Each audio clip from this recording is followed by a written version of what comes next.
War in the name of God. The great world religions preach peace and mercy. History, especially the history of the Middle Ages, proves that religion and violence are not contradictions. A belief in God often means believing in fighting on behalf of God and in being rewarded in paradise. Islam means peace. Christ teaches us to love our enemy, but in their names, the world wages war.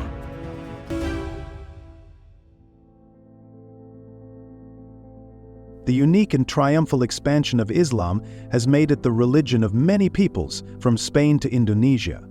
But there is no Islamic empire, just as there is no Christian empire. Everywhere in the Middle Ages, there are wars among princes and tribes. For half a century, there have been crusades to the Holy Land. After Islam, Christianity, too, spreads to every corner of the world. The center of Islamic civilization is Baghdad, the most magnificent city on earth. Not a holy place like Mecca and Medina, but a worldly Arabian capital, a metropolis. By the end of the 8th century, Baghdad had become the center of the world. No other city could compare with this splendid capital. The centers of learning, the academies, the hospitals, everything was perfect. The real threat to the worldly empire of Allah does not come from Europe. For 2 centuries, the Crusaders only threatened the coastal areas. The Christians want Jerusalem. That is what they are fighting for, with little success. For the Islamic empires, the Crusaders are a problem only on their borders. It is not a clash of civilizations. The real threat to Islam comes from the steppes of Asia. Like a natural disaster, the Mongols fall upon their enemies mercilessly, annihilating, unbeatable. They bring no superior culture with them, only brutality. In 1258, Baghdad falls into their hands. The Mongols were much worse than their predecessors in Baghdad. Basically, they possessed no culture and simply destroyed everything in their path. At first, there was some religious tolerance, but the second phase of the Mongol rule was dreadful. The Mongols, mounted nomads, their wealth, herds of cattle. Revenge is their prime mover. Over the ages, the Mongols have lived by perfecting their herding skills. Drive the cattle together. Cut the ones you want out of the herd. Slaughter them. This turns them into perfect soldiers. In 1260 at Ain Jalut, they are defeated by the Arabs. For the first time in history, they are forced to withdraw. The myth is destroyed. And the myth is destroyed.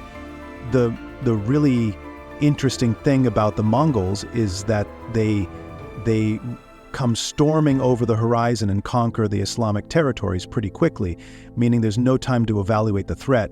These Mongol rulers adapt relatively quickly to the local population, with the result that, after only 40 years, the first Mongol empire on Islamic territory, the Empire of the Ilkhanate, has already become Islamic. Even today, Ain Jalut is the subject of heroic sagas and legends. The end of Mongol rule, but the real triumph is still greater. In only 2 generations, the mounted warriors who almost conquered Islam have themselves become Muslims. In the realm of religion, Christianity and Judaism share a close relationship, and their practices were permitted within Islamic empires.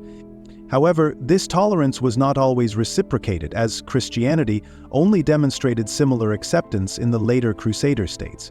Despite some awareness of shared origins, such as the common progenitor Abraham, this connection was not always viewed positively. One could argue that the similarity between Islam and Christianity bred a sense of rivalry, akin to the animosity between nonconformists and heretics within Christianity. In 1095, Pope Urban II delivered a historic speech at the Council of Clermont, France, calling the knights and warriors of Latin Christendom to action. His address was aimed at organizing a military campaign in the East to aid the Eastern Christian Empire in Constantinople and regain control of Jerusalem and the Holy Land in Syria and Palestine. This event marked the beginning of an epochal period in history known as the Crusades, which lasted for several centuries and had a profound impact on the Mediterranean region. The Crusades were a series of military campaigns authorized by the Pope and carried out by the knights and rulers of the Latin West to regain or expand Christian territories, especially in the Holy Land, Spain, Portugal, and later the Baltic. But how and why did the Crusades begin?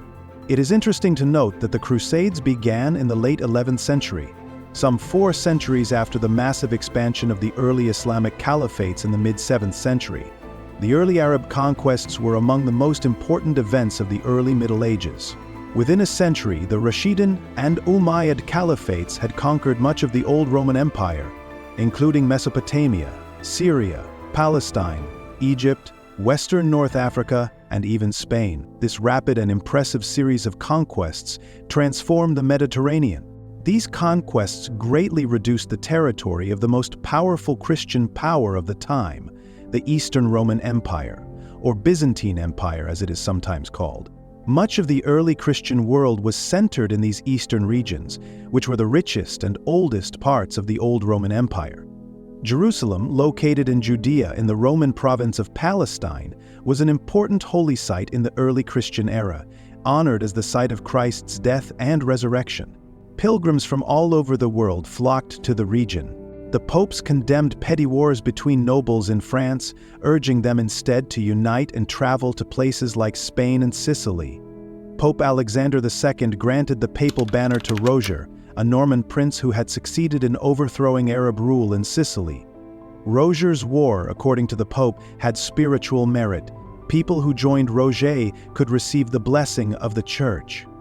The popes also gave their blessing to the Christian kings of Spain as they fought the Umayyads and the Taifa kingdoms in the Moorish Spain. Here lay the roots of the ideas of the Crusade. Just as Charlemagne's heirs fought the Vikings and Magyars, so the Knights of Latin Christianity were called by the Church to fight the Saracens and Moors. In 1071, an event occurred that shook the entire Christian world. That year, the Eastern Byzantine Emperor Roman IV lost a decisive battle against the Seljuk Turks at Manzikert in Asia Minor, the territory of modern Turkey. The Seljuk Turks were also a growing force in the mid to late 11th century. They adopted Sunni Islam and came to dominate much of the Arab East. Fast-mounted archers, their armies proved devastating to both their Muslim and Eastern Christian opponents. They seized significant territory from the powerful Fatimid Caliphate in Egypt, an influential Shiite power during this period, including the region of Syria and Palestine. Thanks to their victory, within a few months the Seljuk Turks captured almost all of Asia Minor, one of the last important territories held by the Byzantine emperors. The power of the Byzantine emperors was on the verge of collapse, and they relied heavily on Western mercenaries to support their dwindling empire from Constantinople. The Byzantine emperor Alexius I Comnenus sent ambassadors to the Pope in Rome, hoping to gain Western military assistance in driving the Seljuk Turks out of Asia Minor. These events led to the monumental expedition known to history as the First Crusade. Against little chance of success, the heterogeneous army of the First Crusade was able to cover a great distance despite the high preparation of the enemy and recapture Antioch in June 1598 and on July 15, 1599. Jerusalem. Using heavy cavalry, shining armor, siege military, and tactical techniques, the knights of Western Europe were able to take the Muslims by surprise, but the Crusaders would not be able to repeat their former success. The massacre of Muslims in Jerusalem is unlikely to be forgotten. The command of the campaign made a number of mistakes, the complete extermination of the crusade. Gangs of untrained commoners, the lion's share of deaths came because of plague, disease, hunger, and lack of provisions. Overall, the success of the First Crusade surprised even the church and the feudal lords who organized it, and it seemed to have recouped all the costs. But, at this point, merchants also became deeply interested in the Crusades. In the year 1144, the city of Edessa in northern Mesopotamia was captured by the Seljuk ruler Imad ad-Din Zangi, independent ruler of the cities of Mosul, Iraq, and Aleppo, Syria. Many Christians were killed or enslaved. This forced the formation of another crusade. German King Conrad III and Henry VII, King of France, led the Second Crusade. But it was not successful. After Zangi's death, a more determined ruler, Nur al-Din, ascended the throne and reunited the Muslim countries for a religious war against the Christians in the Levant. The Seljuk army defeated the Crusaders in 1147 and 8th, and not wanting to return home empty-handed, they attempted to capture Damascus in June of 1148, but were unsuccessful. In 1149, Nur ad-Din captures Antioch, and the county of Edessa ceases to exist in 1150. In the Middle East, the fate of the three Crusader states became increasingly precarious. The new leader of the Muslims, Saladin, Sultan of Egypt and Syria, won the Battle of Hattin in the Latin East and then promptly captured Jerusalem. These events forced Europe to form the Third Crusade, probably the most magnificent of all crusades, because this time the cross was carried by three sovereigns, hence the name Crusade of Kings: Holy Roman Emperor Frederick I Barbarossa, King Philip II Augustus of France, and King Richard I Lionheart of England. Despite the participation of kings, the crusade did not start in the best way. In June 1199th year, Frederick Barbarossa, on the way to the Holy Land, drowned in the river. In July 1191st year, thanks to the participation of Richard I in the campaign, the Christians finally capture Acre. The English king encouraged the Crusader army so much that they were able to capture Cyprus.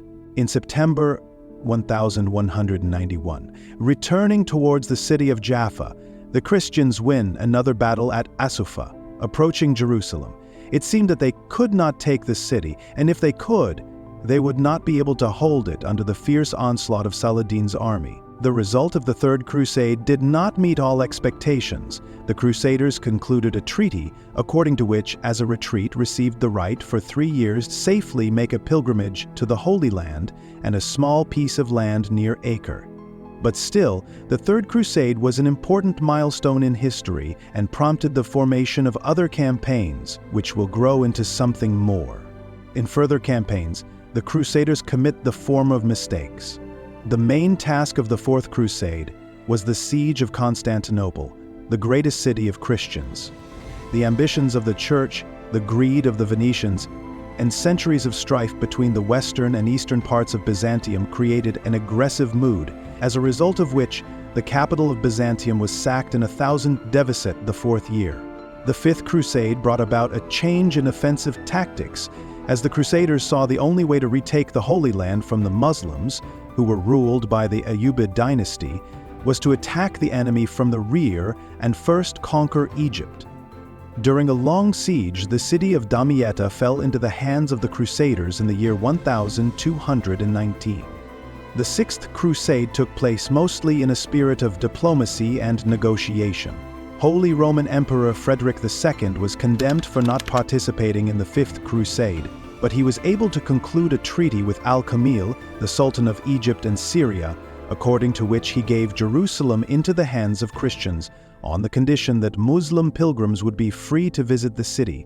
The occasion of the Seventh Crusade was the defeat of the Christian army at the Battle of Forbia in October 1244. Led by Louis IX, the Crusaders did not deviate from the strategy of the Fifth Crusade, and eventually managed to achieve minor rewards, the capture of Damietta and the defeat at Mansur. Louis was captured, although he was later released for ransom. In the year 1270, the French king gathered an army for the Eighth Crusade. Louis IX raided North Africa once more, but the king soon died of dysentery in Tunisia in 1270. With the king's death, the Crusades ceased. The Crusades had a colossal impact on history. In addition to the bloodshed and destruction, the Crusades had a major impact on foreign policy and society. The Byzantine Empire ceased to exist. The Pope became the de facto head of the Christian Church. The Italian maritime states cornered the Mediterranean market in trade between the East and West. The Balkan peoples became Christians, and the Moors were driven from the Iberian Peninsula to North Africa. The very idea of the Crusades spread far beyond Europe, to somehow justify itself in religious terms for the conquest of the New World in the 15th and 16th centuries. The enormous cost of the Crusades led to the growth of the influence of royal houses in Europe, and the role of the nobility was significantly reduced. People began to travel more, especially pilgrims to holy places.